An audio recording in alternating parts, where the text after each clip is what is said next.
پہنچائے، اور آج ہمارے پاس اپنی اصلی اور منزہ شکل میں قرآن کے اندر محفوظ مکمل غیر متبدل ہیں۔ یہ ہے دوسرا حصہ قوانین خداوندی کا۔ کفر اور ایمان حقیقی یہاں سے آتا ہے، اگر ان سے انکار کیا جاتا ہے تو یہ ہے وہ کفر جسے میں نے کہا۔ مادہ پرست اسے آپ کہیے اگر یہ معنی خدا سے انکار پر کے مرادف ہیں کہ جو ان قوانین خداوندی سے انکار کرتا ہے جو اس نے وحی کے ذریعے سے دیے۔ اب انسانی زندگی کے لیے ان دونوں قوانین کا اتباع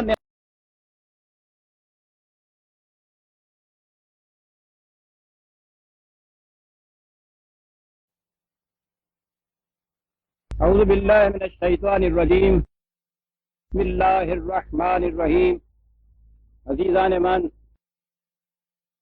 آج فروری 1970 کی 1 تاریخ ہے اور قرآن کریم کے درس کا آغاز سورہ آل عمران کی 120ویں آیت سے ہوتا ہے، 3/120۔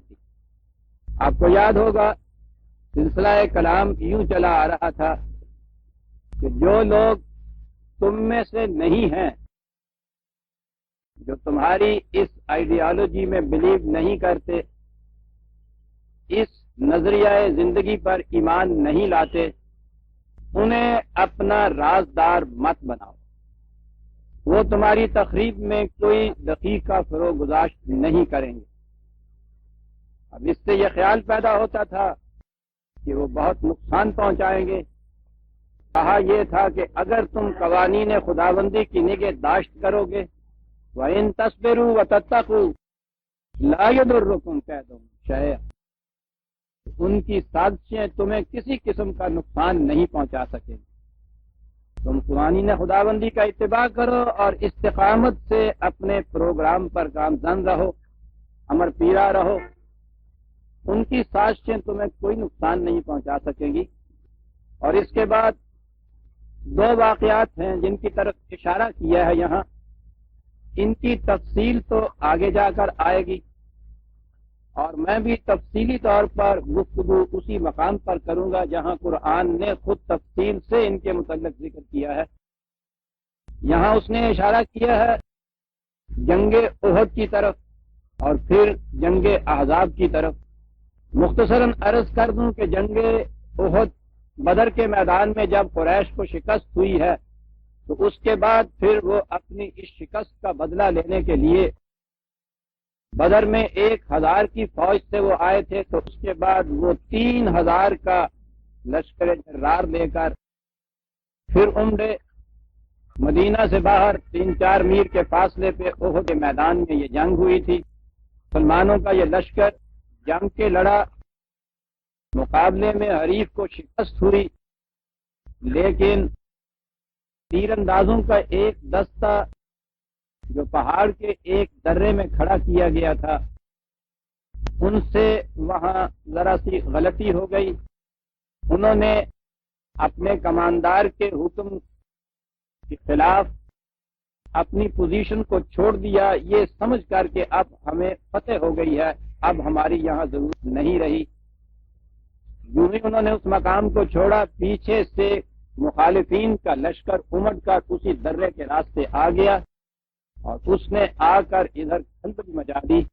وہ فتح شکست میں بدلی جا رہی تھی کہ پھر نبی اکرم صلی اللہ علیہ وسلم ایک چٹان کی طرح وہاں کھڑے ہوئے، آپ نے آواز دی، پھر دوبارہ اجتماع ہوا، پھر دوبارہ یورپ کی گئی، پھر مقابلہ کیا گیا، پھر کامیابی ہوئی۔ کہا یہ کہ وہاں کہا تھا کہ اگر تم قوانین خداوندی کی پابندی کرتے رہو گے اور استقامت سے ثابت قدمی سے اپنے مقام پر جمے رہو گے تو پھر یہ تمہیں کوئی نقصان نہیں پہنچا سکیں گے۔ تو اس کے لیے اس واقعہ کی یاد دہانی کرائی کہ یہ دیکھو تم نے وہاں اس میدان میں جب استقامت سے کام لیا تو اگرچہ ان کی تعداد تم سے اتنی زیادہ تھی پھر بھی وہ کامیاب نہ ہوئے، لیکن جو ہی تم نے قانون کی خلاف ورزی کی، تمہارے پاؤں میں لغزش آ گئی، ثابت قدمی نہ رہی، تو پھر انہوں نے نقصان پہنچایا، اور اس کے بعد جو ہی تم پھر اپنی پہلی روش پہ پلٹ گئے پھر کامیابی تمہاری ہو گئی۔ تو وہ صبر اور تقوی کے متعلق قرآن نے ایک اس اس واقعے کی یاد کو وہ سامنے لایا جس کے نتائج سے انہوں نے دیکھ لیا تھا کہ اس کا نتیجہ کیا ہوتا ہے، تو ضمناً اس طرف قرآن نے یہاں اشارہ کیا ہے. جیسا میں نے عرض کیا ہے، تفصیل یہاں نہیں دی گئی، تفصیل جا کر آگے آئے گی. یہاں اتنا ہی کہا ہے کہ وَإِذْ غَدَوْتَ مِنْ أَهْلِكَ تُبَوِّئُ الْمُؤْمِنِينَ مَقَاعِدَ لِلْقِتَالِ وَاللَّهُ سَمِيعٌ عَلِيمٌ. یہاں یہ بھی پتہ چلتا ہے کہ ایک رسول کے فرائض زندگی کیا تھے. جیسا کہ میں نے اس سے بیشتر کئی مرتبہ بتایا، نبوت تو یہ ہے کہ وہ خدا سے وحی پاتا ہے، وہ علم کے جو اس کی اپنی فکر کا نتیجہ صحیح و کاوش کا نتیجہ نہیں ہوتا، خدا کی طرف سے براہ راست اسے ایک علم ملتا ہے جسے وحی کہتے ہیں. یہاں تک تو نبوت ہے. اور آگے پہلا فریضہ اس کا یہ ہے کہ جو کچھ اس نے خدا سے پایا ہے اسے دوسروں تک پہنچا دے. یہ رسالت ہے. لیکن بات یہی ختم نہیں ہو جاتی کہ چٹھی رسان کی طرح اس نے پیغام پہنچا دیا اور فریضہ رسالت ختم ہو گیا. اسے اپنی وحی کو ایک عملی نظام کی شکل میں متشکل کرنا ہوتا ہے، ایک جماعت قائم کرتا ہے، ایک نظام قائم کرتا ہے، ایک مملکت قائم کرتا ہے. اس مملکت کا سب سے پہلا سربراہ ہوتا ہے، معلم بھی ہوتا ہے، مبلغ بھی ہوتا ہے، مملکت کا سربراہ بھی ہوتا ہے. اور یہاں یہ جو چیز کہی گئی کہ اپنی فوجوں کا سپہ سالار بھی ہوتا ہے. آپ نے دیکھا کہ جب دین مذہب کی سطح پر آ جاتا ہے تو جتنا زیادہ کوئی شخص مذہبی ہوتا چلا جاتا ہے اتنا ہی وہ دنیا کے دھندوں سے دور بھاگتا چلا جاتا ہے. اور پھر یہ مذہب پرست کا ہمارا میدان جنگ اور مذہب پرست طبقہ سوال ہی نہیں. بڑا کارنامہ ان کا یہی تھا نا، سن 65 میں یہ کہتے تھے کہ صاحب ہم نے دعائیں کی، اس کی وجہ سے یہ ساری کامیابیاں ہوئی. جنہوں نے سینے کے اندر وہ گولیاں کھائیں اور وہاں جانیں دیں اور اس کے بعد اس ثابت قدمی سے وہاں انہوں نے دشمن کو مارایا، ان کا تو کوئی کارنامہ نہیں تھا. ان کا کارنامہ یہ تھا، یہ کہتے تھے کہ ہم صاحب یہاں دعا کرتے تھے بیٹھے ہوئے. آپ دیکھتے ہیں کہ رسول پیچھے بیٹھا ہوا دعائیں نہیں کیا کرتا. اِذْ غَدَوْتَ مِنْ أَهْلِكَ تُبَوِّئُ الْمُؤْمِنِينَ مَقَاعِدَ لِلْقِتَالِ. جب تو صبح سویرے اپنے گھر والوں سے رخصت ہو کے باہر آیا تھا اور اس کے بعد تو فوج کو صحیح پوزیشن پہ بٹھا رہا تھا. رسول کا یہ فریضہ بھی تھا. اس سنت رسول اللہ کے اوپر اتباع کرنے کے لیے انہوں نے مختص کر دیا ہوا ہے. اور لوگوں گھر سے نکل کے اپنی فوجوں کو مختلف پوزیشن میں بٹھا رہا تھا. اور خدا سننے والا، دیکھنے والا، جاننے والا، وہ دیکھ رہا تھا کہ تو کیا کر رہا ہے، اب اس فوج نے کیا کرنا ہے، کیا تمہارا پروگرام ہے، اس پروگرام کے مطابق تم چلتے ہو یا نہیں چلتے. اور وہیں یہ کیفیت پیدا ہوئی تھی کہ اذ ہمت طائفتان منکم ان تفشلا. تم میں دو پارٹیاں، دو گروہ ایسے بھی تھے جنہوں نے دل میں کچھ خیال کر لیا تھا ہمت ہار دینے کا. ہمت ہار نہیں دی تھی بلکہ ان کے دل میں کچھ خیال تھا، یہ پیدا ہو گیا تھا. واللہ ولیہما، لیکن خدا ان کا کارساز تھا. میں ابھی ان الفاظ کے معنی عرض کروں گا کیونکہ آج کا موضوع جو ہے اتفاق سے ایسا سامنے آ گیا ہے کہ جس پر وضاحت سے گفتگو کی ضرورت پڑے گی، شاید پورا درس یا اس سے بھی زیادہ. وَعَلَى اللَّهِ فَلْيَتَوَكَّلِ الْمُؤْمِنُونَ، اور مومن تو خدا پر ہی بھروسہ کرتے ہیں. یہ ہے وہ چیز جس کے متعلق کہا ہے، بڑا اہم موضوع سامنے آ گیا، توکل علی اللہ. جس طرح قرآن کریم کی اور بہت سی زندگی بخش قوت افزا اصطلاحات کے غلط معانی سے یہ سرتابہ زندگی تعلیم جو ہے وہ موت میں تبدیل ہو گئی. اس کے ماننے والے چلتی پھرتی لاشیں بن کے رہ گئے. دنیا میں سب سے زیادہ کمزور اور ذلیل قوم ہو گئے. اور یہ اس وجہ سے ہوئے کہ یہ قرآن کریم کی ان اصطلاحات کے غلط مفہوم ان کے اندر رائج ہوئے، غلط معانی پہنائے گئے، اور الفاظ کے غلط معنی، اصطلاحات کے غلط مفاہیم سے تو انسان میں ایک قلب و دماغ کی تبدیلی پیدا ہوتی ہے، اس کے مطابق ہی وہ قوم ہو جاتی ہے.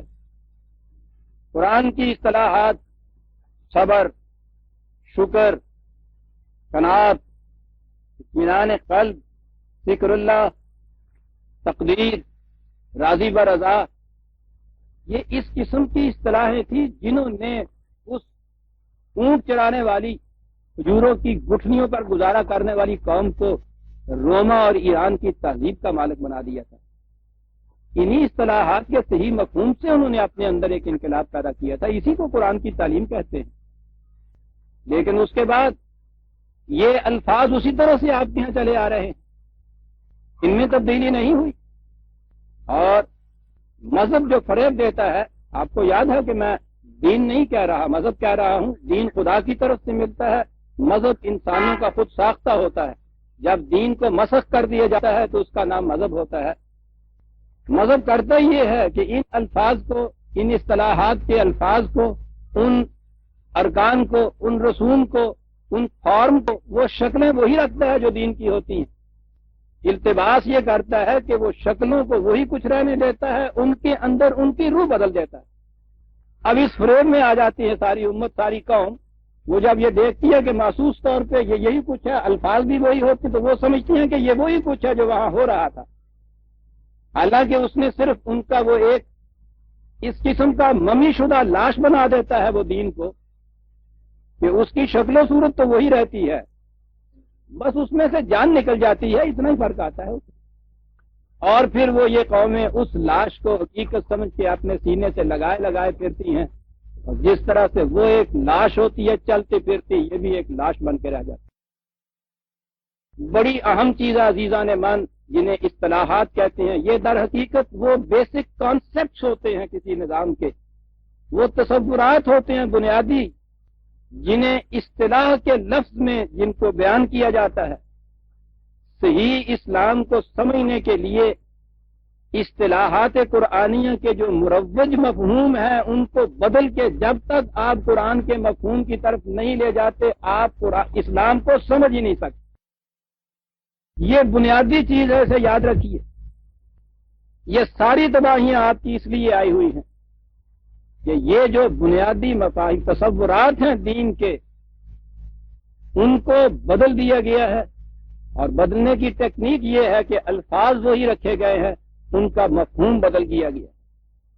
میں توکل کے متعلق عرض کر رہا تھا، آپ کو معلوم ہے کہ آپ توکل کسے کہتے ہیں؟ ہاتھ پاؤں توڑ کے بیٹھ جانا، کچھ نہ کرنا، کوئی سامان، کوئی ذریعہ، کوئی اس قسم کے وسائل، کوئی اختیار نہ کرنا، کوئی کام نہ کرنا، کسی کام کے لیے کچھ کوشش نہ کرنا، بیٹھے ہیں صاحب توکل اللہ، بیٹھے ہیں صاحب، وہی دے گا۔ جو پھر زیادہ اللہ والا ہوتا چلا جاتا ہے، اتنا ہی زیادہ وہ متوکل اللہ ہوتا چلا جاتا ہے۔ ظاہر سامان اسباب جو ہے وہ توڑ کے بیٹھ جاتا ہے۔ یہ الگ بات ہے کہ یہ جو ڈھونگ ہے چلتا کس طرح سے ہے، وہ دوسرے کماتے ہیں لا کے دیتے ہیں، توکل تو اس پہ چلتا ہے، ورنہ یہ نہ لا کے دیں تو ان کو کہیے کہ ذرا توکل پہ چل کے بتائیں تو صحیح۔ لیکن یہی چیز بڑی ہوتی ہے فریب دینے کے لیے کہ صاحب متوکل اللہ بیٹھے ہیں۔ جب ان سے کہے تو وہ کہتے ہیں کہ خدا یہ انتظام کرتا ہے ہمارے لیے۔ بھیک مانگنے کا نام یہاں خدا کا انتظام رکھا ہوا ہے۔ میں آگے بڑھنے سے پیشتر خدا کے اسی انتظام کے متعلق ایک بات عرض کر دوں، یعنی یہ کہ یہ بیٹھے ہیں، بھوکے ہیں، اور یہ تصور یہ ہے کہ خدا براہ راست ان کے لیے انتظام کرتا ہے، خدا براہ راست انہیں یہ دیتا ہے۔ اس کا نام ہے نا توکل۔ 36/47، 36/47 قرآن کریم نے یہاں کفار کی ایک ذہنیت کا بیان کیا۔ سنیے کفار کیا کہتے تھے۔ وَإِذَا قِيلَ لَهُمْ أَنفِقُوا مِمَّا رَزَقَكُمُ اللَّهُ، جب سے کہا جاتا ہے کہ خدا کی راہ میں اپنے اس مال کو کھلا رکھو دوسروں کی ضرورت کے لیے، قَالَ الَّذِينَ كَفَرُوا لِلَّذِينَ آمَنُوا، تو یہ جو کفار ہیں یہ مومنین سے کہتے ہیں، سنیے عزیزان من، کفار کا قول ہے یہ، أَنُطْعِمُ مَن لَّوْ يَشَاءُ اللَّهُ أَطْعَمَهُ، کہ تم کیا کہتے ہو کہ ہم ان کی روٹی کا کچھ انتظام کریں؟ خدا نے اگر ان کو روٹی دینی ہے تو وہ ان کو روٹی براہ راست کیوں نہیں دے دیتا؟ یہی ہے نا توکل آپ کا، بغیر کسی قسم کے ہیلے کے، کوشش کے، انتظام کے، انصرام کے، براہ راست خدا دے۔ وہ کہتا ہے کہ کفار یہ کہتے تھے ان سے کہ تم جو ہمیں کہتے ہو کہ ان کا کچھ انتظام کرو، اگر خدا کو یہ مقصود ہو کہ انہیں روٹی دینی یا بھوکا نہیں مارنا، تو وہ خود ہی کیوں نہیں یہ کچھ کہتے دے دیتا ان کو روٹی؟ یہ کفار کا قول قرآن نقل کرتا اور کہتا ان انتم الا فی ضلال مبین، کس قدر کھلی ہوئی گمراہی ہے جو تم یہ تصور دے کے بیٹھے ہو کہ خدا براہ راست دیا کرتا ہے آ کر۔ توکل کے اس غیر قرآنی مفہوم کا گلا تو ایک آیت سے کٹ جاتا ہے عزیزان مان، لیکن قرآن کریم صرف نیگیٹو اسپیکٹ نہیں دیتا، منفیانہ پہلو ہی سامنے نہیں لاتا، پازیٹو چیز وہ سامنے دیتا ہے۔ وہ کہتا ہے بتاؤ تم، میں بتاتا ہوں توکل کسے کہتے ہیں۔ دیکھیے قرآن کی روح سے اس ایک کانسیپٹ کو بھی اگر آپ نے صحیح طور پر اس کے معانی کو متعین کر لیا قرآن کی روح سے، تو آپ دیکھیں گے بات کہاں سے کہاں جا پہنچتی۔ توکل بھروسے یا اعتماد کو کہتے ہیں، کسی پر بھروسہ کر۔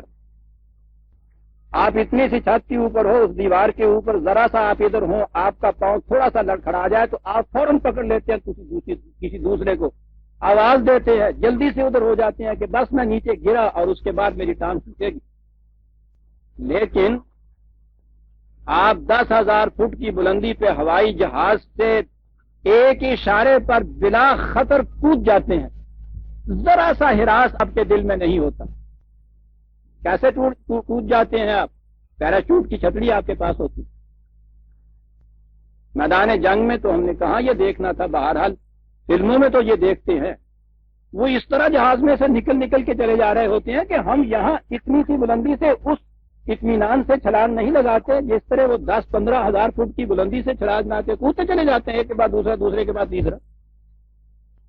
اس چیز نے ان کا خوف ہراس مٹا دیا ہوتا ہے، ان کو اتنا بے باک کر دیا ہوتا ہے، اتنی جرتیں ان کے اندر ہوتی ہیں، ایک ٹرسٹ، ایک اعتماد۔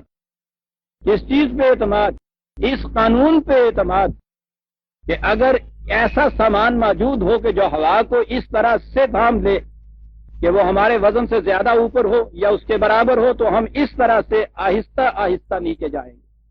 وہ ایک قانون کے مطابق بنائی ہوئی ہوتی ہے چھتری، بلا خوف و خطر وہ کود جاتے ہیں اس کے اندر۔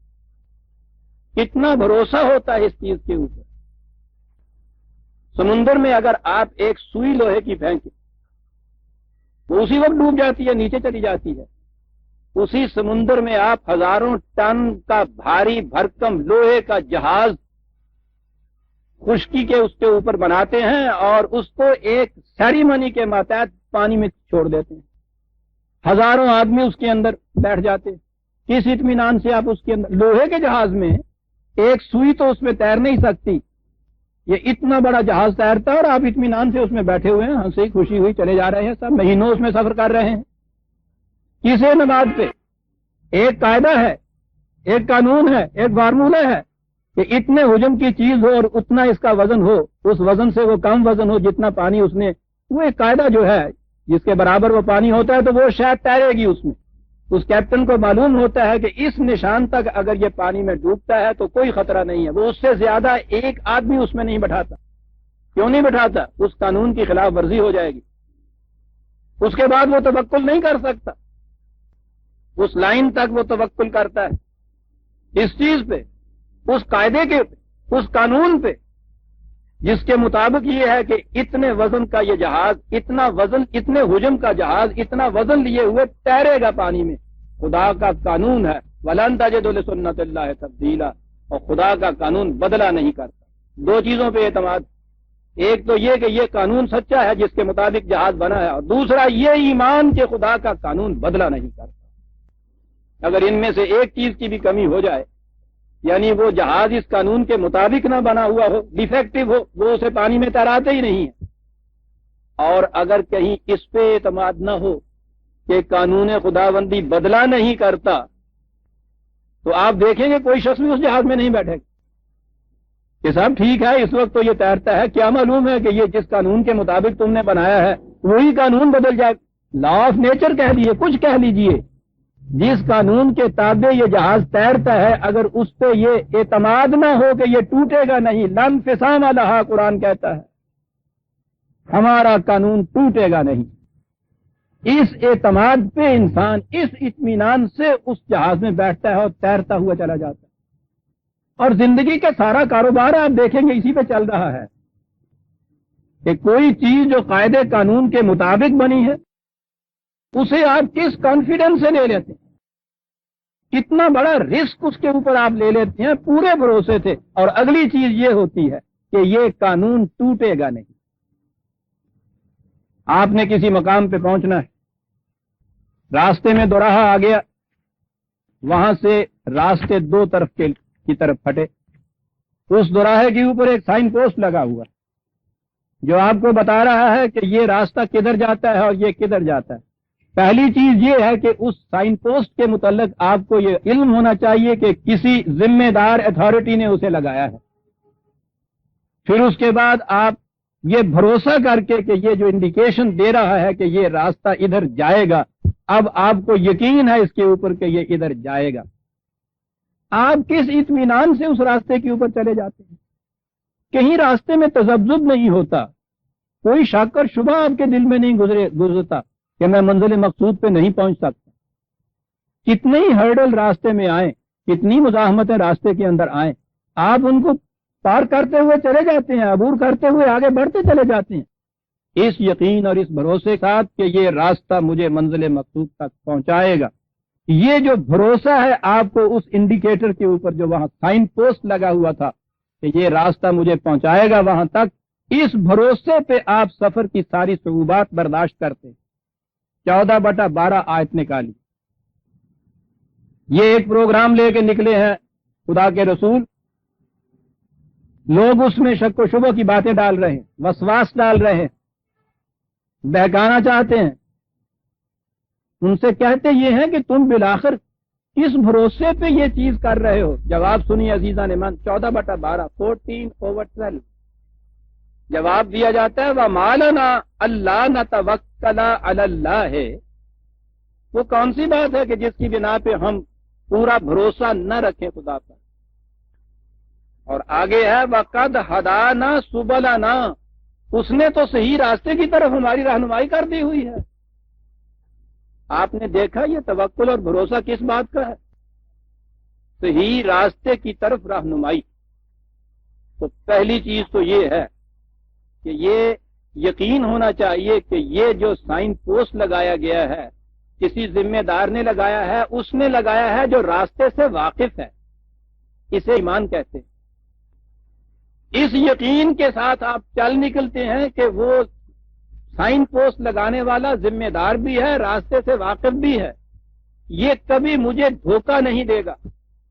اس یقین کے ساتھ آپ اس راستے پہ چل پڑتے ہیں، وہاں کھڑے نہیں رہتے۔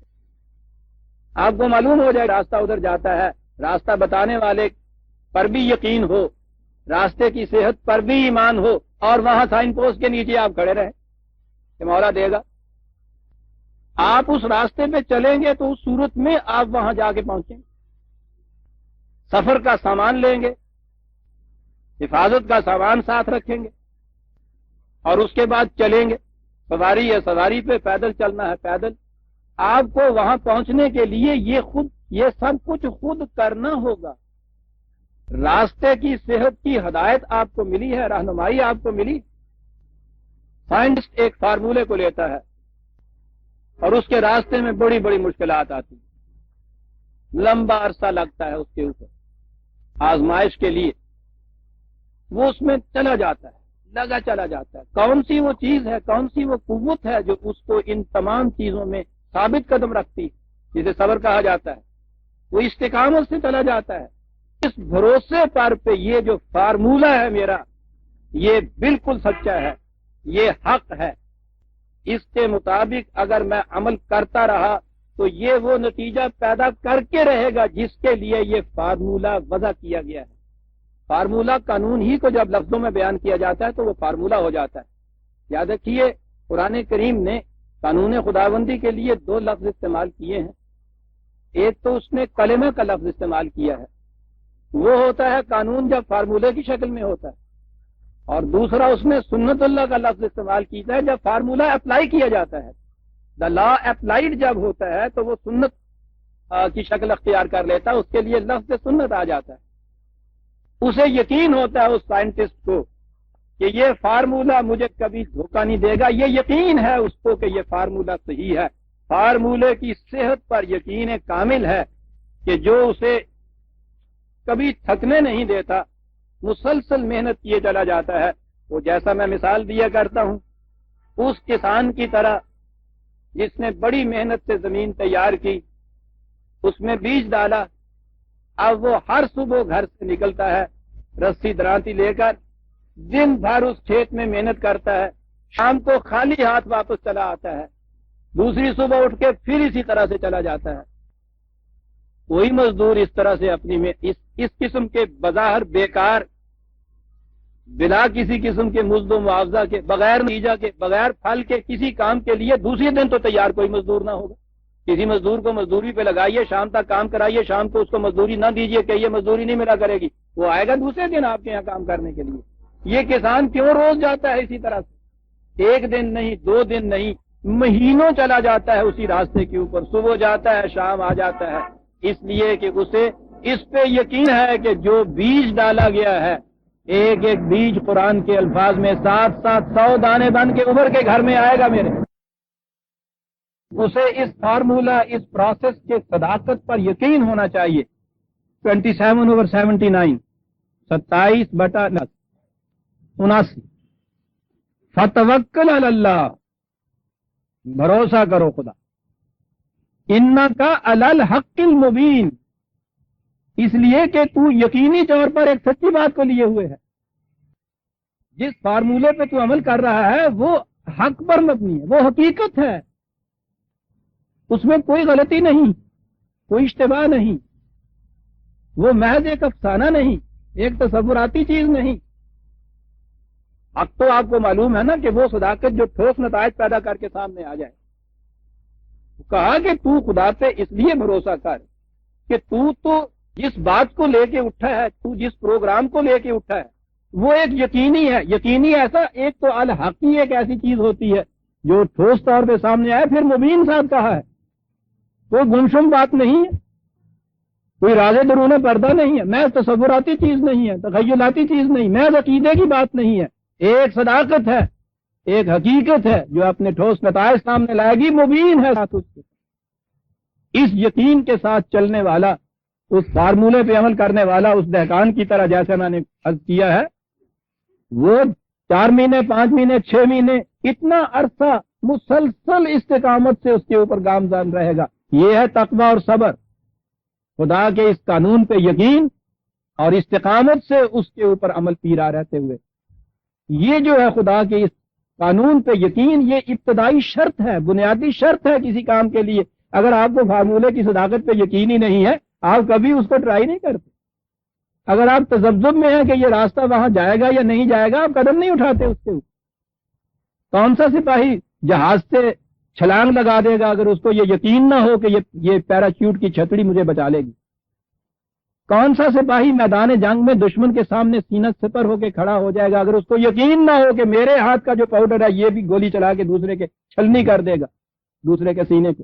یقین ہے ان چیزوں کے اوپر، اپنے مقصد کی حقانیت پہ یقین، اس کے لیے جو سامان ذرائع ہیں ان کے اصلح ہونے کے اوپر، ان کے بھی فٹسٹ ہونے کے اوپر یقین کامل، صحیح پروگرام، صحیح رہنمائی، صحیح ہدایت، اس سے جو اعتماد پیدا ہوتا ہے اسے توکل کہا جاتا ہے۔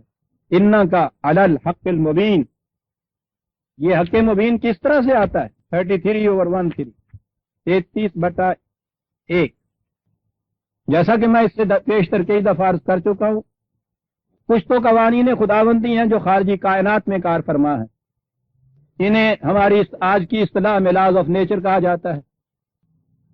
یہ جسے کہہ دیا جاتا ہے نا کہ صاحب یہ بڑی مادہ پرستی ہے، یہ ٹھیک ہے۔ اگلا حصہ جو ہے میں عرض کروں گا، مادہ پرستی یہی نہیں ہے کہ ان کو لاز آف نیچر کیوں کہہ دیا جاتا ہے، یہ تو صرف الفاظ کا فرق ہے۔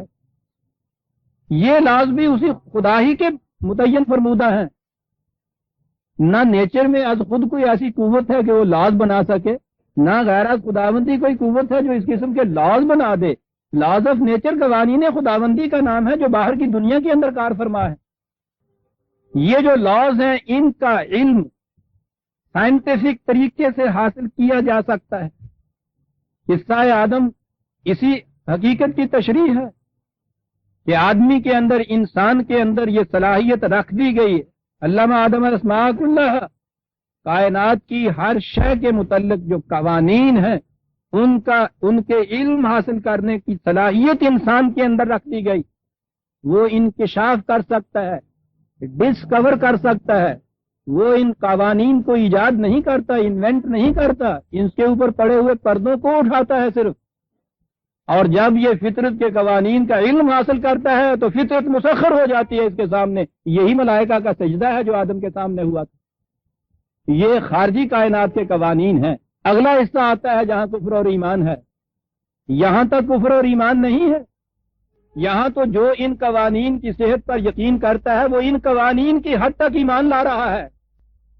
یہاں کفر وہ ہے کہ ان قوانین کی صداقت پر ایمان نہ ہو، ان کا علم نہ رکھے، فطرت کو مسخر نہ کرے، یہ کفر ہے۔ اور اگلا حصہ کفر کا یوں شروع ہوتا ہے کہ انسانوں کی اپنی تمدنی زندگی کے اندر انسان کی اپنی ذات کے متعلق خدا نے قوانین دیے ہیں، وہ فطرت کے قوانین کی طرح عام نہیں کیے ہیں۔ وہ ہے جو وحی کے ذریعے ایک نبی کو دیے، نبی نے دوسرے انسانوں تک پہنچائے، اور آج ہمارے پاس اپنی اصلی اور منزہ شکل میں قرآن کے اندر محفوظ، مکمل، غیر متبدل ہیں۔ یہ ہے دوسرا حصہ قوانین خداوندی کا۔ کفر اور ایمان حقیقی یہاں سے آتا ہے۔ اگر ان سے انکار کیا جاتا ہے تو یہ ہے وہ کفر جسے میں نے کہا۔ مادہ پرست اسے آپ کہیے اگر یہ معنی خدا سے انکار پر کے مرادف ہیں کہ جو ان قوانین خداوندی سے انکار کرتا ہے جو اس نے وحی کے ذریعے سے دیے۔ اب انسانی زندگی کے لیے ان دونوں قوانین کا اتباع نہایت ضروری ہے۔ فطرت کے قوانین کا علم حاصل کر کے فطرت کو مسخر کرنا، اور جو قوتیں اس طرح سے حاصل ہوں انہیں ان قوانین کے تابع صرف کرنا جو وحی کے ذریعے سے ملی ہے۔ یہ ہے عزیزان من جسے اسلام کہتے ہیں۔ فطرت کی قوتوں کو اپنے سامنے جھکا لینا اور خود خدا کے قوانین کے سامنے جھک جانا۔ جب ان قوانین پر انسان کاربند ہوتا ہے تو پھر یہ زندگی جنت کی زندگی بن جاتی ہے۔ اس کے خوشگوار نتائج پوری انسانیت کے لیے زندگی بخش ہو جاتے ہیں، خوشگواریوں کے حامل ہو جاتے ہیں۔ دیکھیے توکل کہاں آیا ہے، 33/1/3 یا ایھا النبی اتق اللہ ولا تطع الکافرین والمنافقین۔ اے نبی قوانین خداوندی کی نگہداشت کرو، کفار اور منافقین کا اتباع مت کرو، ان کی اطاعت مت کرو۔ ان اللہ کان علیما حکیما، یہ قوانین اس خدا کے دیے ہوئے ہیں، علم رکھتا ہے، اور یہ حکمت پر مبنی ہے، دھاندلی پر مبنی نہیں ہے۔ واتبع ما یوحی الیک من ربک، جو تیرے رب کی طرف سے تمہیں بذریعہ وحی دیا جاتا ہے اس کا اتباع کیے چلا جا۔ آگے ہے ان اللہ کان بما تعملون خبیرا، خدا تمہارے اعمال سے، تمہارے کاموں سے باخبر ہے۔ اگلی بات دیکھ لی کہ یہاں کاموں کا ذکر۔ اتباع وحی جو ہے وہ کوئی ذہنی چیز نہیں ہے، وہ عمل میں آنے والی چیز ہے۔ خدا تمہارے کاموں سے باخبر ہے، جو کچھ تم کرتے ہو اس سے باخبر ہے۔ اور اس کے بعد ہے وتوکل علی اللہ، بھروسہ کرو اس بات پر کہ جو کام اس کے قانون کے مطابق کیا جائے گا وہ نتیجہ برآمد کر کے رہے گا جو اس نے کہا ہے۔ اس نے جب کہا ہے کہ یہ دین تمام ادیان پر غالب رہے گا، یہ نظام جو ہم نے دیا ہے دنیا کے ہر نظام پر غالب رہے گا، یقین رکھو اگر تم نے خدا کے بتائے ہوئے قوانین کا اتباع کیا، ان کے مطابق عمل کیا، تم نے کام کیا ان کے مطابق، تو یہ نتیجہ مرتب ہو کر رہے گا۔ اسے توکل کہتے ہیں۔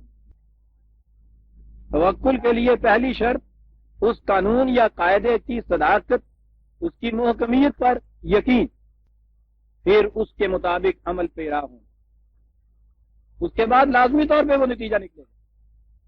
اس یقین کے ساتھ عمل پیرا ہونا کہ اس سے یقیناً وہ نتیجہ برآمد ہوگا۔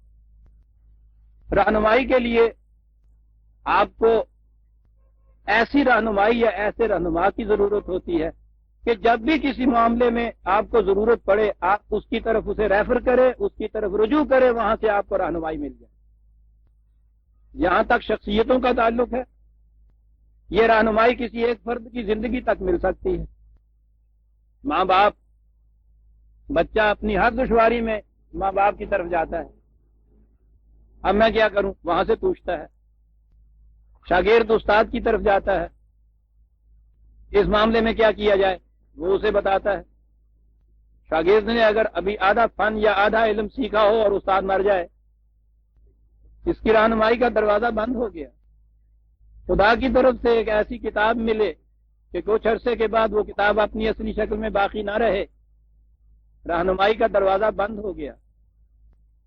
اور اگر وہ اس قسم کا ضابطہ ہدایت دے دے جس کے متعلق کہہ دے کہ تو بیٹا، میں استاد کی ٹرم میں گفتگو کر رہا ہوں کہ یہ اس میں جو کچھ تمہیں ضرورت ہے، کتنی گائیڈنس کی ضرورت ہے، وہ اس کے اندر دے دیا ہم، یہ کبھی تلف نہیں ہوگی، یہ ضائع نہیں ہوگی کتاب، یہ محفوظ ہے، اس میں کسی قسم کا رد و بدل نہیں ہوگا۔ وَتَمَّتْ کَلِمَتُ رَبِّکَ صِدْقًا وَعَدْلًا لَا مُبَدِّلَ لِکَلِمَاتِهِ، مکمل ہو گئے صدق و عدل کے ساتھ، اس میں کوئی تبدیلی نہیں، اور ہم نے اس کو نازل کیا وَنَحْنُ لَهُ لَحَافِظُونَ، ہم اس کے محافظ۔ اس قسم کی رہنمائی جب دی جائے، یہ زندہ جاوید ہوتی ہے رہنمائی۔ اسی لیے اس نے یہ کہا 25/58 25/58 وَتَوَکَّل، بھروسہ کر اس پر، عَلَى الْحَيِّ الَّذِي لَا يَمُوتُ، اس پر بھروسہ کر ہمیشہ جو زندہ ہے، کبھی مرتا نہیں۔ کتنا بڑا بھروسہ ہے یہ کہ رہنمائی دینے والا وہ ہے جو کبھی مرے گا نہیں، جو ہمیشہ زندہ رہے گا۔ عزیزان من، اگر خدا کی طرف سے دیے ہوئے قوانین ہمارے پاس باقی نہ رہیں، ضابطۂ ہدایت باقی نہ رہے، تو خدا کا زندہ رہنا ہمیں فائدہ کیا دے سکتا ہے؟ جن اقوام کے پاس یہ آسمانی کتابیں اپنی اصلی شکل میں نہیں رہی تھیں، خدا تو اس زمانے میں بھی زندہ تھا، ان کے لیے خدا کا زندہ ہونا کیا فائدہ دیتا؟ یاد رکھیے، ایک بیسک کنسپٹ خدا کے متعلق، وہ درست ہو جائے تو آپ دیکھیں گے اس کے اوپر ساری عمارت درست ہو جاتی ہے۔ بنیادی تصور خدا کے متعلق یاد رکھیے، خدا کا اور ہمارا تعلق اس کے ان قوانین کے ذریعے سے ہے جو اس نے دے دیے ہوئے ہیں۔ مذہب کی سطح کے اوپر ایک تصوراتی تعلق ہوتا ہے اللہ اور بندے کا باہمی پرائیویٹ معاملہ، اس سے لاؤ لگائی ہوئی ہے۔ اپنے یہاں بیٹھے ہوئے ہیں دھیان گیان کے اندر، سمجھے ہوئے ہیں کہ اللہ کے ساتھ ایک تعلق پیدا ہو رہا ہے۔ اس انفرادی سبجیکٹو تخیلاتی تعلق یہ اس کی وجہ سے ہی ہے کہ آپ کے ہاں کا ایک بہت بڑا ولی اللہ اپنے حجرے میں بیٹھے ہوئے تعلق قائم کر رہا ہوتا ہے، اسی قسم کا ایک مشرک سادھو اپنے مندر میں بیٹھے ہوئے تعلق قائم کر رہا ہوتا ہے۔ عیسائیوں کے سیٹ، ہندوؤں کے سادھو، بدھ مت والوں کے اپنے یا جو بھی خدا کو ماننے والے ہیں، اپنی اپنی جگہ پر بیٹھے ہوئے کلو اسم بما لدیہم فرحون، مگر ہے اس بات سے کہ ہمارا تعلق خدا کے ساتھ قائم ہوا تعلق باللہ ہو رہا ہے۔ یہ ہے خدا کا غلط تصور، ایک شخصی خدا جسے آپ کہتے ہیں، ایک پرسنل گاڈ ہے کہ اس کا ہر فرد کے ساتھ اس طرح سے جو چاہتا ہے تعلق قائم وہ کرتا ہے، پھر اس سے ہر معاملے میں جا کے وہ رہنمائی لے لیتا ہے۔ وہ جو میں نے بتایا یا بتایا کرتا ہوں اکثر کہ جب ان سے کہا جائے کہ صاحب یہ چیز دیکھیے قرآن یہ کہتا ہے، وہ کہتے ہیں کہ ہاں صاحب ٹھیک ہے، آپ قرآن کے یہ معنی سمجھتے ہیں، ہم تو رات کو جا کے اللہ تعالیٰ سے خود پوچھ کے آئے تھے، انہوں نے کہا تھا نہیں اس کے معنی یہ ہے، وہ روز پوچھ کے آتے ہیں۔ یہ خدا کا وہ تصور ہے جو جب مذہب کو دین کی شکل میں تبدیل کیا جائے اور اسے آگے اور سڑی ہوئی شکل اس کی جو ہے جیسے تصوف کہتے ہیں، ان کے ہاں تو میں نے جیسا کہا تھا وہ ایسا یارانہ ہوتا ہے اللہ میاں کا جیسے لنگوٹیا ہوتا ہے انہوں کا، کھیل رہے ہیں، ہنس رہے ہیں، مذاق ہو رہا ہے اس کے ساتھ، کبھی وہ روٹتا ہے کبھی یہ روٹتے ہیں، منوا رہے ہیں جا کے، کھیل رہے ہیں صاحب اس کے ساتھ۔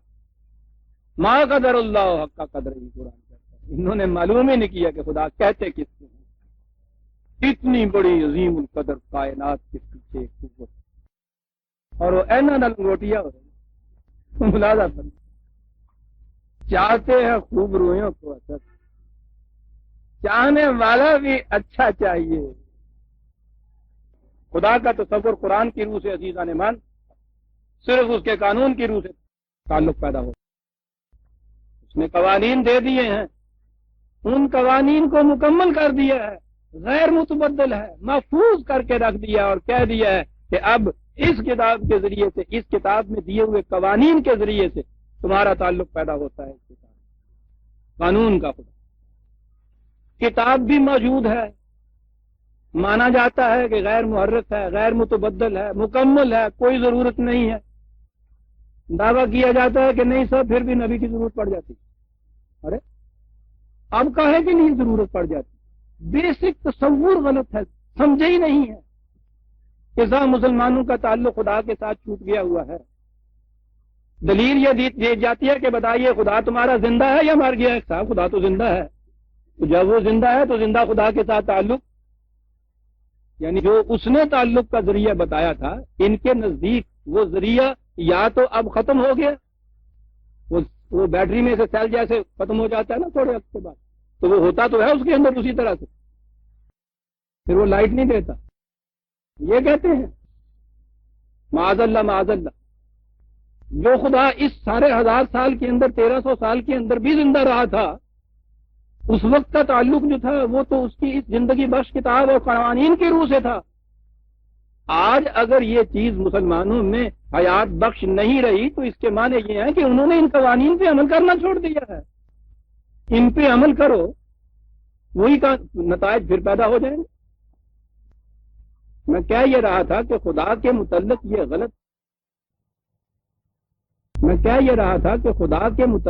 غلط تصور جو ہے، انفرادی طور پر اس سے ایک براہ راست سبجیکٹو تعلق پیدا کرنا، یہ مذہب کا پیدا کرتا ہے جو انسانوں کے ذہنوں کا خود ساختہ ہوتا ہے۔ خدا کا دین قوانین کے ذریعے سے قائم ہوتا ہے یاد ہے۔ لہذا جب اس نے کہا ہے کہ وَتَوَكَّلْ عَلَى الْحَيِّ الَّذِي لَا يَمُوتُ، بھروسہ کرو اس کے قوانین پر جو زندہ ہے کبھی نہیں مرتا، اس کا قانون دیا ہوا بھی ہمیشہ کے لیے زندہ رہے گا۔ کائنات کا کوئی قانون مرا نہیں آج تک عزیزاں نے۔ اسی طرح سے وحی کے ذریعے دیا ہوا قانون بھی مرتا نہیں ہے۔ انسان اس میں اگر تلبیس اور تعریف کر دیتا ہے تو اپنے مقام پہ وہ نہیں رہتا۔ جب پھر آ کے خدا کا رسول خدا کی طرف سے وحی پا کر اس کو پھر اپنی اصلی شکل میں دے دیتا ہے، قانون وہی ہوتا ہے۔ ہم نے اس کے اوپر پردہ ڈال دیا تھا، اس پردے کو اٹھا دیتا ہے۔ اور اگر ایسی صورت پیدا ہو جائے کہ پھر وہ پردوں کے نیچے دبے ہی نہیں، وہ قانون محرف نہ ہو، اس میں کوئی دخل انداز نہ ہو سکے، کوئی اس کو تبدیل نہ کر سکے، قانون اپنی اصلی شکل میں رہے، خدا کے ساتھ ہر وقت تعلق قائم ہو سکتا ہے۔ اس کے ساتھ جو زندہ ہے اسے موت نہیں آتی۔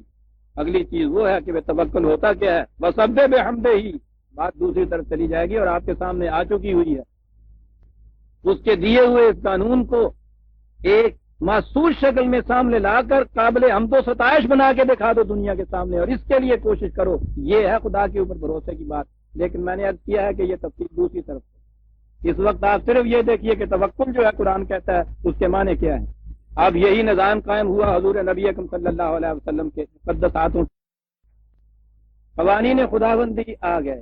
حضور نبی اکرم صلی اللہ علیہ وسلم نے ایک نظام متشکل کر دیا، مملکت وجود میں آ گئی، ایک امت وجود میں آ گئی۔ اب اس کے بعد اس نظام کی کیفیت 3/158 3/158 حضور نبی اکرم صلی اللہ علیہ وسلم سے ارشاد ہو رہا ہے، وَشَاوِرْهُمْ فِي الْأَمْرِ۔ ایک اصول سامنے آیا ہے، اس اصول کے اوپر عمل پیرا ہونا ہے، طریقہ کار تجویز کرنا ہے۔ کہا کہ اس کے لیے اپنے ان ساتھیوں کے ساتھ مشورہ کیا کرو۔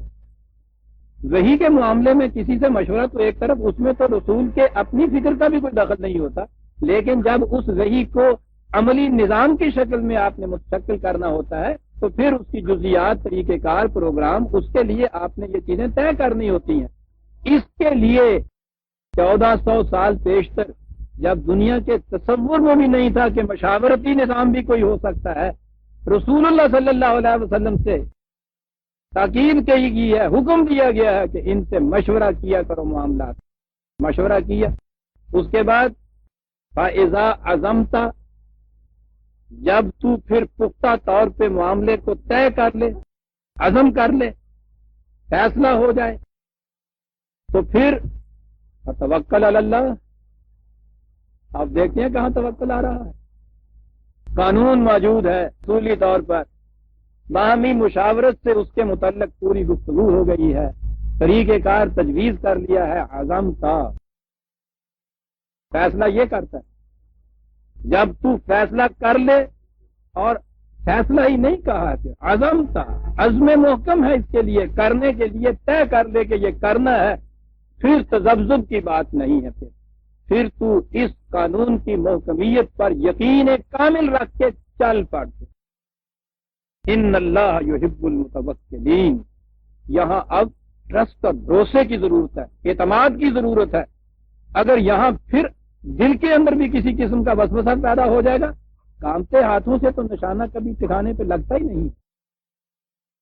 کوئی سپاہی میدان جنگ میں کھڑا نہیں ہو سکتا اگر اس کے دل میں اپنی فتح کے متعلق ذرا سا بھی شبہ ہو جائے۔ نبی اکرم صلی اللہ علیہ وسلم سے یہ فرمایا، اور یہ جو جماعت تھی ان سے کیا کہا، 64/12، 64/12،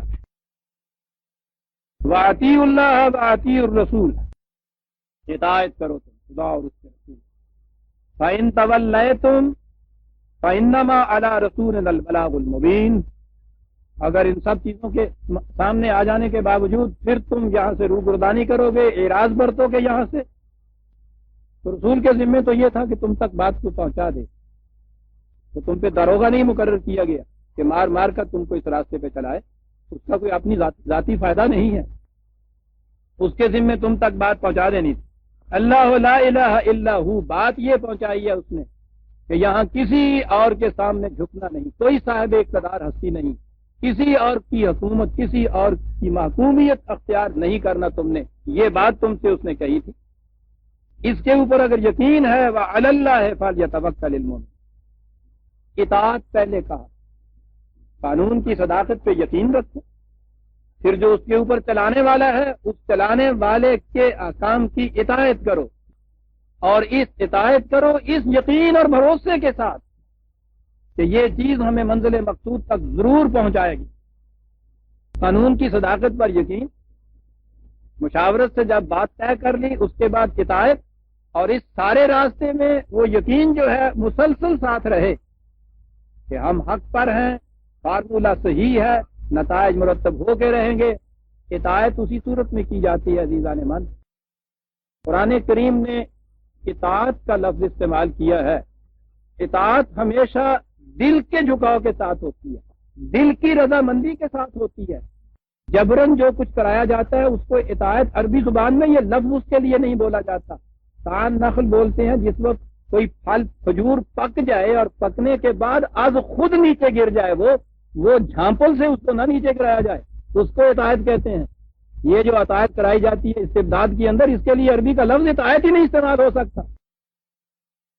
یہ اطاعت کس طرح سے ہو سکتی ہے کہ آپ کو یقین ہو کہ جو بات کہی جا رہی ہے وہ حق کو صداقت کی ہے، کہنے والے کا ذاتی مقصد اور مفاد نہیں ہے، اس میں میرا مفاد فائدہ ہے، اس میں سب کا فائدہ ہے، یقینی چیز ہے، نتیجہ برآمد ہو کے رہے گا، پھر دل کے جھکاؤ کے ساتھ آپ اطاعت کرتے ہیں۔ اور یہی ہے وہ چیز جس کے متعلق پھر کہا ان سے کہ فلا وربک لا یؤمنون حتی یحکموک فیما شجر بینہم، تیرا رب اس پہ شاہد ہے کہ یہ لوگ کبھی مومن نہیں ہو سکتے تاوقت کہ اپنے ہر معاملے میں، اپنے ہر اختلافی معاملے میں تجھے اپنا حکم معلوم متعین نہ کریں، مقرر نہ کریں، تمہارے پاس لائیں، پھر جو تو فیصلہ دے ثم لا یجدوا فی قلوبہم حرجا مما قضیت، اس کے بعد جو تو فیصلہ دے اس کے خلاف ان کے دل کے اندر بھی کسی قسم کی گرانی محسوس نہ ہو، وَيُسَلِّمُوا تَسْلِيمًا، اسے کہتے ہیں ہدایت۔ یہ چیز کیسے پیدا ہو سکتی ہے؟ اس یقین کے ساتھ کہ یہ جو قوانین ہیں یہ کوئی مستبد حاکم کے احکام نہیں ہیں، قوانین خداوندی ہیں جن کی صداقت پر میں ایمان لا کے مومن ہوا۔ پھر یہ ایک نظام ہے جس نظام کے سربراہ کو میں نے اپنا امام مانا ہے، سربراہ مانا ہے، اس کو اس کے کریکٹر کی صداقت کے اوپر پھر تمہارا یقین ہے۔ پھر جو معاملہ ہوا تھا وہ باہمی مشاورت سے طے ہوا ہے، پھر اگلا یقین یہ ہو اب جو تم اس کے فیصلے کی اطاعت کر رہے ہو تو یہ ہے جسے اطاعت کہا جا رہا ہے اس کے خلاف دل کے اندر بھی کبھی گرانی محسوس نہیں ہو سکتی. گرانی تو اس وقت ہوگی کہ یا تو اول آپ کو یقین ہی نہ ہو کہ جو کوئی یہ کہہ رہا ہے یہ ٹھیک کہہ رہا ہے، یا مار مار کے منوایا جا رہا. اس لیے اس نے کہا ہے کہ اطاعت کے بعد توکل علی اللہ، توکل کے ساتھ، اطاعت کے ساتھ جو استقامت ہوگی پھر اس کے لیے یہ لفظ آیا 16/42 16/41-42. یہ دیکھیے پروگرام مومنین کا. والذین ہاجروا فی اللہ من بعد ما ظلموا لنبوئنہم فی الدنیا حسنہ ولاجر الآخرۃ اکبر لو کانوا یعلمون. یہ لوگ جنہوں نے اس بلند مقصد کے حصول کے لیے سب کچھ تیاگ دیا. ہجرت صرف وطن کو چھوڑنا ہی نہیں، وطن کی تو حیثیت ہی قرآن کی روح سے کوئی شے نہیں. وطن تو ان جامد درختوں کا ہوتا ہے جن کی جڑیں زمین کے اندر گڑی ہوئی ہوتی ہیں جو ہل نہیں سکتی. مومن کے لیے تو سارا قرآن ارض مسجد ہے نبی اکرم صلی اللہ علیہ وسلم کے ارشاد کے مطابق. ہجرت کے معنی ہر وہ شے جس کے چھوڑنے کی ضرورت پڑے ہنستے ہوئے چھوڑ دے اس کو. یہ لوگ جنہوں نے یہ کیا ان پہ بڑی سختیاں ہوئیں. کہا کہ ہم ان کو ایسا عمدہ ٹھکانہ دیں گے پھر دنیا حسنت، جو قیامت پہ نہیں اٹھا رکھتا. عزیزان من، زندہ نظام کے نتائج اس زندگی میں سامنے آتے ہیں. اس دنیا کے اندر تم دیکھو گے کہ ان کو کتنی خوشگوار تمکن عطا ہوگا، اور پھر آخرت کا اجر تو پوچھو نہیں کتنا بڑا ہوگا. جس کی یہ دنیا حسین ہوتی ہے اس کی اگلی دنیا حسین تر ہوتی ہے. فمن کانا فی ہذہ اعمی فہو آخرت فی الآخرۃ اعمی. جو یہاں کا اندھا ہوتا ہے وہ وہاں بھی اندھا ہی ہوتا ہے. خیر بات اور تھی. لو کانوا یعلمون، کاش یہ اس بات کو سمجھ جاتے.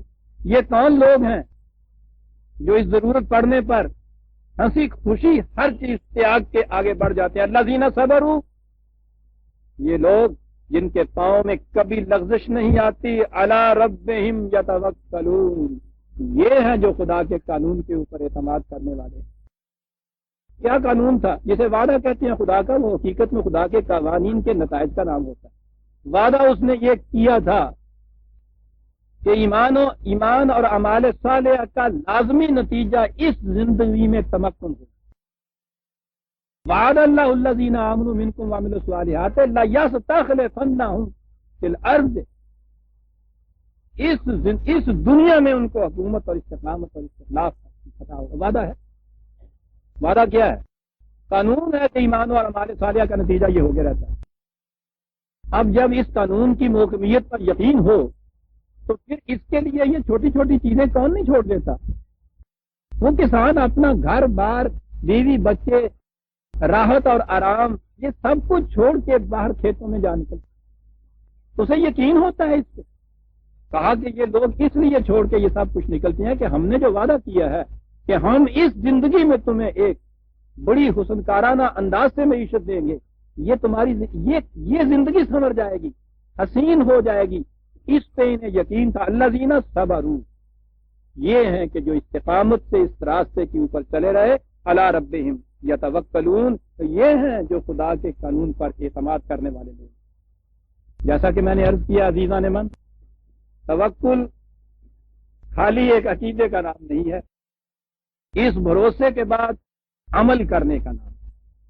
29/58-59 29/58 والذین آمنوا، جنہوں نے یقین کیا ان قوانین کی محکمیت پر. وعملوا الصالحات، پھر صلاحیت بخش کام کیے. لنبوئنہم من الجنۃ غرفا تجری من تحتہا الانہار خالدین فیہا. تم دیکھو گے کس قدر خوشگواریوں کی جنتی زندگی ان کو عطا ہو جاتی ہے. الفاظ غور طلب ہے عزیزان من. یہ جنت بخشیش کی جنت نہیں. نعم اجر العاملین، کام کرنے والوں کے کام کا کتنا اچھا نتیجہ ہے. جیسا کہ میں نے پہلے بھی عرض کیا تھا، جہاں اور تصورات ہمارے بگڑے ہیں نا، عمل، اعمال، یہ لفظ آپ استعمال کیجئے، ذہن فوراً آپ کا ان گوشوں کی طرف چلا جاتا ہے. وہی کچھ چند رسومات جسے ادا کی جاتی ہے. ترجمہ کام کیجئے آپ اس کا، کچھ بات سمجھ میں آتی ہے، پھر کچھ کرنا پڑتا ہے. نیما اجر العاملین، کام کرنے والوں کے کام کا کتنا اچھا خوشگوار نتیجہ ہے یہ. عاملین الذین صبروا وعلی ربہم یتوکلون. بہت فرما رہے ہیں کہاں آ رہا ہے توکل کا لفظ؟ کام کرنے والے، استقامت سے کام کرنے والے، خدا کے قانون کی محکمیت پر پورا اعتماد رکھنے والے. اور فرما رہے ہیں کیا توکل ہے قرآن کی روح سے. 11/123. کیونکہ اہم موضوع ہے اس لیے میں چاہتا ہوں جتنی بھی تفصیل ممکن ہو سکے ایک درس میں پوری کروں. 11/123. وَلِلَّهِ غَيْبُ السَّمَاوَاتِ وَالْأَرْضِ. یہ کام جن کے ابھی نتائج تمہارے سامنے نہیں آئے، وہ چھپے ہوئے ہیں، تم نہیں جانتے. پہلی دفعہ اگر کوئی کام اس قسم کا کیا جائے قانون کے بھروسے پہ اور وہ اس سے پہلے ابھی سامنے نہ آیا ہو، اس پہ یقین رکھنا جو ہے، اسے کہتے ہیں ایمان بالغیب جسے کہتے ہیں. ان چیزوں کے بھی ترجمے مفہوم عجیب ہوئے ہیں ہمارے سامنے تک. کہہ دیا یہ میٹا فزکس سے تعلق ہے. کوئی پروسیس، کوئی فارمولہ جو پہلی دفعہ آزمانا ہے تم نے، ابھی اس کے نتائج سامنے نہیں آئے، اس کے اوپر یقین رکھنے کے لیے قانون دینے والے کی حقیقت اور اس کی صداقت پہ بڑے ہی یقین محکم کی ضرورت ہوتی ہے. جب وہ ایک دفعہ سامنے آ جاتی ہیں چیزیں، پھر اس کے بعد تو سب شروع کر دیتے.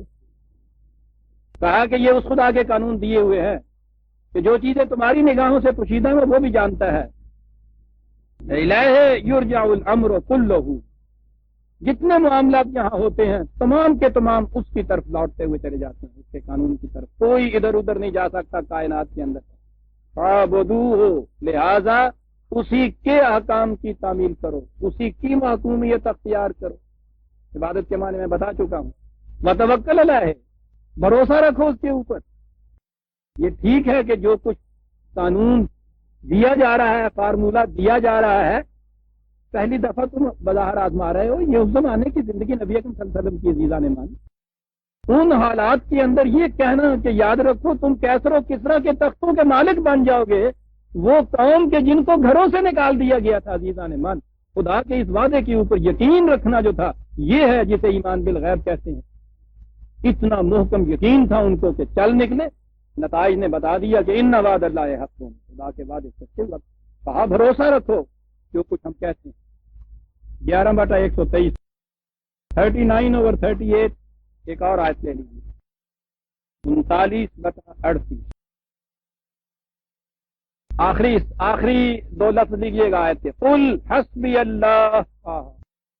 کیا بات ہے، حسبی اللہ، خدا دارم کے غم تھا، مجھے خدا کے قوانین کافی.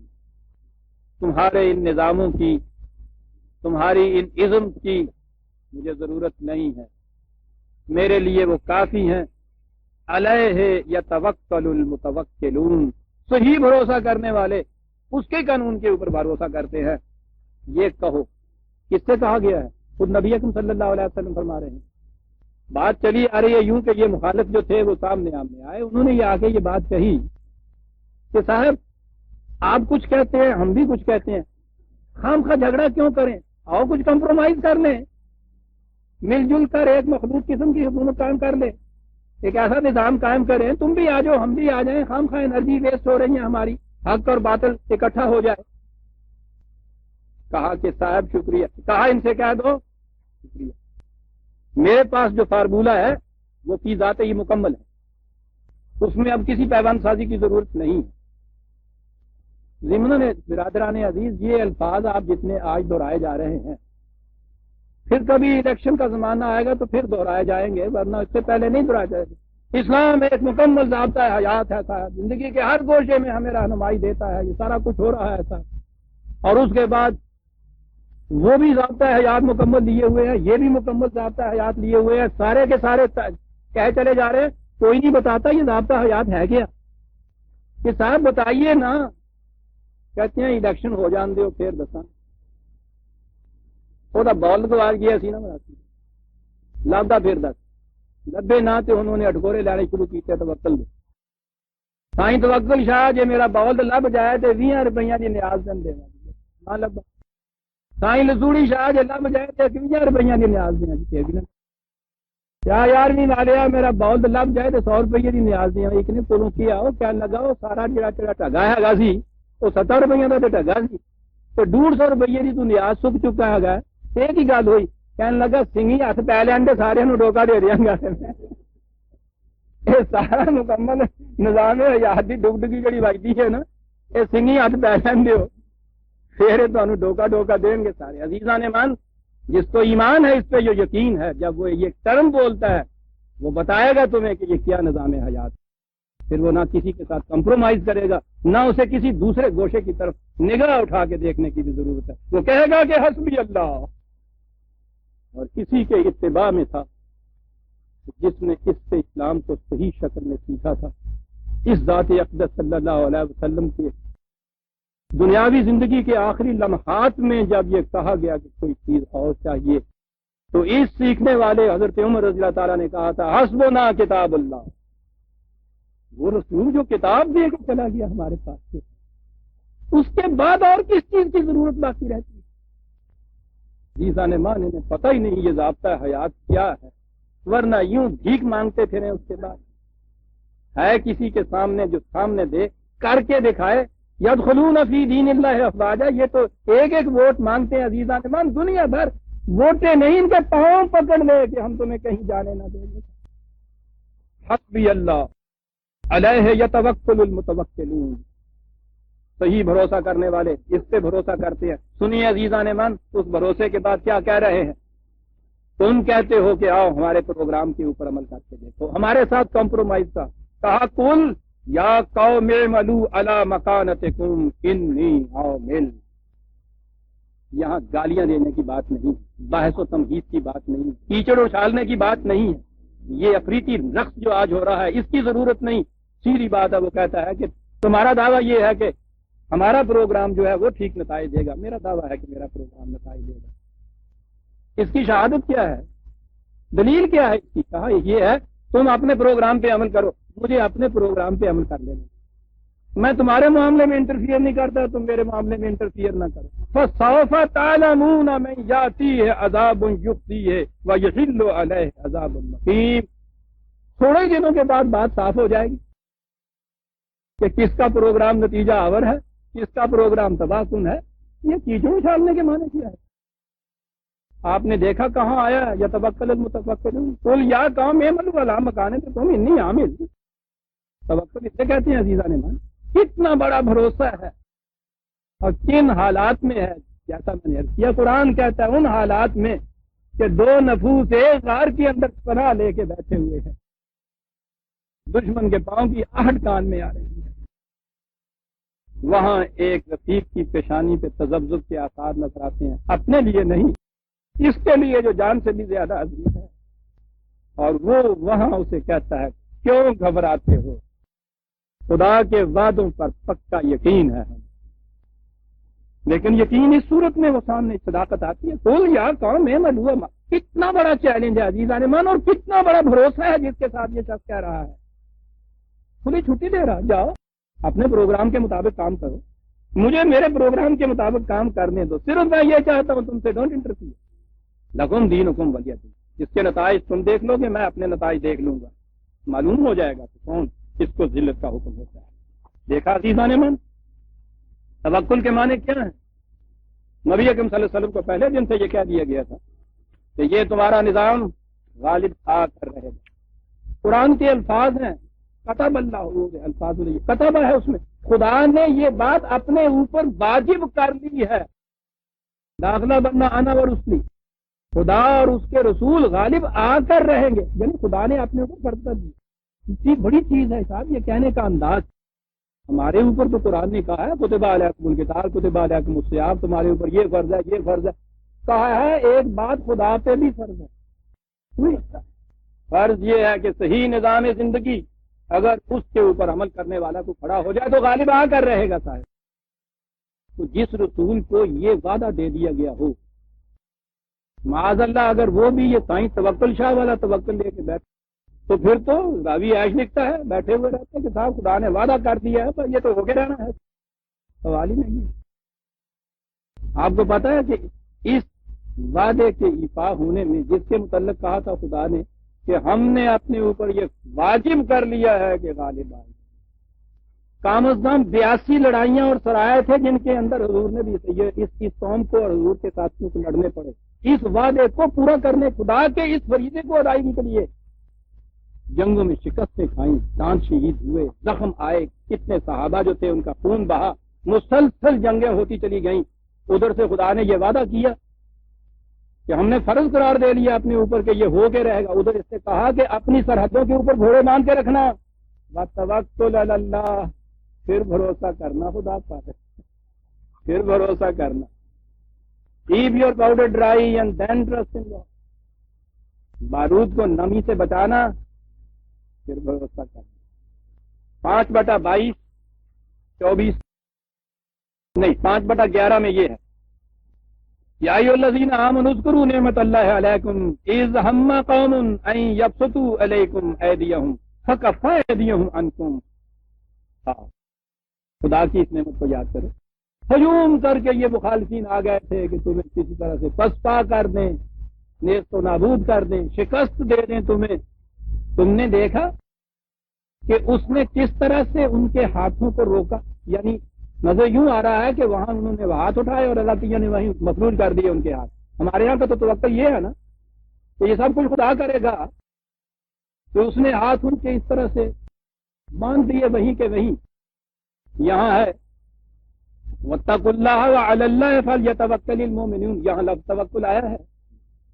لیکن یہ کس طرح سے ان کے ہاتھ رکے تھے قرآن کریم کے صفحات کو بتا رہے ہیں. یہ بتا رہے ہیں کہ ایسے وقت آئے، جنگ عذاب میں یہ ہے، وہ ایسا وقت آ گیا تھا کہ تمہارے دل اچھل کر حلق میں آ رہے تھے، آنکھیں پھٹی ہوئی، زمین میں تزلزل پیدا ہو گیا تھا، آسمان سے مصائب تمہیں نظر آ رہے تھے، باقی ہوئے آ رہے تھے. اس قسم کے صبر آزما مراحل میں تم نے اپنے پاؤں میں لغزش نہیں آنے دی. یوں خدا نے ان کے ہاتھوں کو تم سے روک دیا. یہ خدا نے روک دیے کے معنی یہی ہوتے ہیں کہ تم نے جب اس کے قانون کے مطابق یہ کیا تو یہ کچھ ہو کے رہا. ورنہ سیدھی سی بات تھی کہ خدا کہنے والا، اس کا رسول سننے والا، اس سے وہ وعدہ کر رہا ہے کہ یہ روکے رہے گا، تو پھر اس کے بعد کرنے کی ضرورت کیا ہے؟ یہ اتنی جنگیں، کتنا ساز و سامان، یہ ساری 7 سال کی، پہلے 13 سال مکے کی زندگی، ان تیاریوں کی 7 سال کی زندگی، مسلسل جہاد کی زندگی عزیزان مان. اس کے بعد ہے یہ کہ کچھ توکل کہتے ہیں. ہاں، توکل کی ایک بڑی محسوس سی مثال 10/71 71 حضرت نوح علیہ السلام نے کہا مخالفوں کا ہجوم آ رہا ہے، یہ نظر آ رہا ہے وہ جو سیلاب آنے والا ہے، اس کے لیے کہا ہے فعلی اللہ توکلت، میں خدا پہ بھروسہ کرتا. لفظ یہی ہے نا، تم تباہ ہو جاؤ گے. خدا نے مجھ سے کہا ہے کہ تم اور تمہاری جماعت بچ جائے گی اس سیلاب سے، یہ نہیں غرق ہوگی، وعدہ کیا. اور اس کے بعد کیا ہوا؟ خدا نے کہا کہ نوح کشتی بناؤ جلدی سے. دیکھا آپ نے، یہ توکل تو اللہ کہہ رہے ہیں. یہ کیا تھا توکل؟ مجھے اس نے یہ بتایا ہے ایک قانون، اور وہ یہ ہے کہ اگر اس طرح سے لکڑیاں جوڑ کے، قرآن کہتا ہے لکڑیاں جوڑی میخٹ ہوتی، یہ کچھ کر لیا جائے، اتنا اس کا ہجوم اگر ہو جائے اور اتنے اس میں آدمی سوار کرا دیے جائے جن کا وزن اتنا ہو، تو پھر کتنا ہی پانی کیوں نہ ہو وہ تیرتی. مایا ایک توکل، جا کے پہلے اونٹ کا گھٹنا رسی سے پکی طرح باندھ، پھر توکل کر. لیکن ایک توکل اس کے بعد عزیزان مان پھر وہ آیا جس کی مثال خود قرآن کریم نے بنی اسرائیل کی زندگی کے اندر ہمیں. کیا بات ہے، قرآنی قوموں کے واقعات زندگی اس طرح سے لاتا ہے صاحب. یہ تو گل سن، نو ہے تو کن کر، یہ داستانہ یہ ہے، باتیں ان کی ہیں، کہا ہم سے جاتا ہے. حضرت موسیٰ علیہ السلام قوم کو لے کے نکل آئے، قوم کی فرعون کی غلامی سے نجات بھی مل گئی، انڈیا کی تقسیم بھی ہو گئی، پاکستان کی سرزمین بھی ملی. بیانی ایسے ملی تھی جیسے بنی اسرائیل کو ملی. یہاں آنے کے بعد انہوں نے کہا کہ لیجئے یہ کچھ تو یوں ہو گیا ہے، اس سرزمین کا تمکن حاصل کرنا ہے، مجاہدانہ زندگی بسر کرنی ہوگی. خدا نے کہا ہے کہ تمہارے نام پہ ہم نے اس زمین کو لکھ دیا ہے، یعنی انتقال کر گیا تمہارے نام پہ، قبضہ لے لو اٹھ کے. قالوا یا موسیٰ ان فیہا قوما جبارین وَإِنَّا لَن نَّدْخُلَهَا حَتَّى يَخْرُجُوا مِنْهَا فَإِن يَخْرُجُوا مِنْهَا فَإِنَّا دَاخِلُونَ. لگے موسیٰ اس میں تو بڑے کوئی زبردست سے لوگ نظر آتے ہیں، مار مار کے بتاڑ پھینک دیں گے. نہیں بھائی ہم تو نہیں جائیں گے، ہم تو نہیں داخل ہوں گے اس میں. لیکن یہ نہیں ہے کہ ہم چاہتے نہیں ہیں، اگر یہ وہاں سے نکل جائیں تو ہم ضرور اس پہ قبضہ کر لیں گے. لاؤ بڑے بات ہے. سنیے عزیزان من، قال رجلان من الذين يخافون انعم الله عليهم ادخلوا عليهم الباب فاذا دخلتموه فانكم غالبون. یہ خدا کے دو بندے موسیٰ اور ہارون جو تھے، انہوں نے کہا تم بختوں کچھ تھوڑی سی ہمت کرو، اٹھو اور اٹھ کے قبضہ لے لو اپنے ہاتھ میں، بس تمہارے اٹھنے کی دیر ہے، اٹھو اور قبضہ لے لو. سنیے عزیزاں، کہا وعلی اللہ فتوکلوا ان کنتم مؤمنین. تو اگر تمہیں اس کے اس وعدے کے اوپر ایمان ہے تو بھروسہ کیوں نہیں کرتے اس کے اوپر؟ اٹھ کے کیوں نہیں ان کا مقابلہ کر کے ان کو شکست دے دیتے؟ دیکھا توکل. قالوا یا موسیٰ الا ندخلها ابدا ما داموا فیہا. نہیں، جب تک وہ ہیں وہاں فوجیں ان کی بیٹھی ہوئی ہے نہر کے اس پار، ہم تو نہیں اٹھیں گے سر. پہلے تو جا کے وہاں سے ان کی فوجوں کو ہٹا کے امرتسر بھیجا، پھر دیکھو جی کیویں جناب جانے مار دے اٹاری فکر جاؤ. تو کہنے لگا کون جا کے یہ کچھ کرے گا؟ کہا فضا بنتا ہوا ربو بقاتے نا، تیرے اللہ نے وعدہ کیا اور تجھ سے وعدہ کیا، تھی دونوں جاؤ.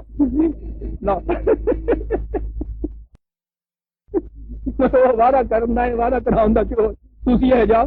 ابھی بیٹھے ہیں ابھی ہندوؤں نے مال لٹا کے اتنے ہے، لڑو تھی جا کے اتنے سن 65 انا ہونا قائدون پہ ہم کہیں بھاگے جا رہے ہیں، ہم بیٹھے ہیں یہاں. انا ہونا قائدون. عزیزان ایمان، یہ ہے جو آپ کے ہاں کے مذہب اور تصوف نے توکل بتا دیا. قائدون، بیٹھے رہو. قرآن نے دوسری جگہ کہا کہ یاد رکھو قائدون مجاہدون کے برابر کبھی نہیں ہو سکتا. لیسو سوا، دونوں برابر نہیں ہو سکتے. اس طرح سے توکل بر خدا باہر بیٹھے رہنے کا نتیجہ کیا ہوا؟ عزیزان ایمان، کہا تھا خدا نے ان سے یا قوم ادخلوا الارض المقدسۃ التی کتب اللہ لکم. اٹھو، قبضہ کرو اس زمین کو، تمہارے نام لکھ دی ہے اس نے زمین، یہ ملک لکھ دیا ہے تمہارے نام. جب وہ اس طرح قائدون کی حیثیت سے اس ہمارے معنی میں توکل کر کے بیٹھ گئے کہ لڑو تم، ہم بیٹھے ہیں، تو کیا ہوا اس کے بعد؟ قال فإنها محرمة علیہم 40 سنة. لکھ تو دی تھی ہم نے زمین، حرام قرار دے دی ان کے اوپر یہ سرزمین 40 سال کے لیے. یتیہون فی الارض. جاؤ، یہ جو پرانے بڑے بوڑھے کھوسٹ چلے آ رہے ہیں وہاں سے لیڈر بن کے، ان کو پھیراؤ سرگردانی کے، ایک ایک کر کے ان میں سے مر جائے. نئی نسل اٹھے گی، اس کے ہاتھوں سے یہ قبضہ ہوگا. فلا تأس علی القوم الفاسقین. یوں ہی اپنے اندر گھلتے نہ رہنا کہ صاحب یہ اس طرح سے مر گیا، یہ مر گیا. یہ ہے ہی اس سسٹم کے اندر.